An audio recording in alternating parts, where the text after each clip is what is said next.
He's tiny and he's starving, but his mother's milk simply doesn't have the nutrition needed to feed him properly.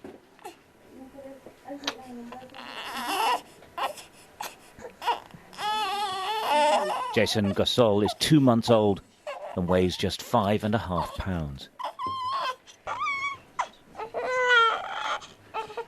He should be double the size at least. Next to him, his 2.5-year-old brother sleeps. He's tiny as well. In this part of Guatemala, everyone is hungry, just like the brothers. There's a food crisis here that has gone on for years, and it's getting worse. Volunteer aid workers, a handful of them like Sophia Letona, are all that's stopping families like Jason's from starving to death. The reality is that his body is so frail because of malnutrition, and everything that happens to him will be a consequence of him being too weak to fight back. The telltale signs of malnutrition are everywhere. Children with bloated stomachs get almost no help. There's very little their families can do for them. Little food and parasite-infested water is a deadly mix. Guatemala now has one of the worst malnutrition rates in the world. This quiet crisis is being caused by climate change.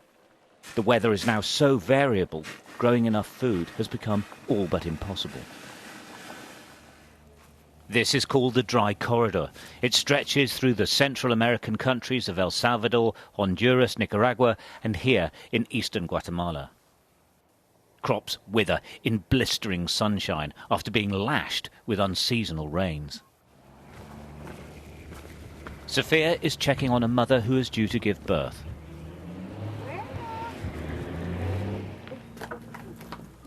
We find her and her newborn baby in this hut. This is abject poverty, a struggle every day to survive. She's about 4.5 pounds. A new life brought into a world with little hope. You know, they don't have a house, they cannot rent a house, the crops did not grow well. So now you have 2 or 3 sets of families living under the same roof. Could that will provide them with more hope to get food between them? And while some of the women take care of the kids, some can go out and work a little, get some food. They're just creating this small community of women who are supporting each other. And this is just really like an act of survival. Yes, it's an act of survival, yeah. The mountains and the valleys of the Dry Corridor appear magnificent and green, but there's little in the way of crops growing here. Landslips caused by flooding are common. Recent hurricanes have made it worse. Many farmers have simply given up and left, many joining so-called caravans heading to the United States. Environmental migrants, not criminals, leaving homelands that simply can't support them. Well, they have pretty meagre crop yields here as a rule, even in the best of times.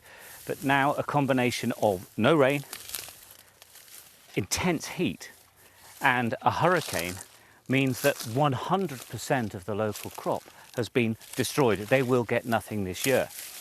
What they're saying is that the weather is changing all the time.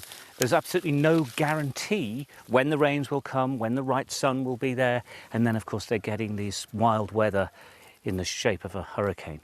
And that is making life here really, really difficult. Farmers like Eduardo Roque try to hold on. It's all gone. But he showed me his failing crop. He's fighting a losing battle against the elements. Cuando llueve demasiado, se pierden los cultivos. Cuando no llueve, igual, porque no produce por la sequía. Entonces, ahorita aquí está un poco inestable lo que es el invierno.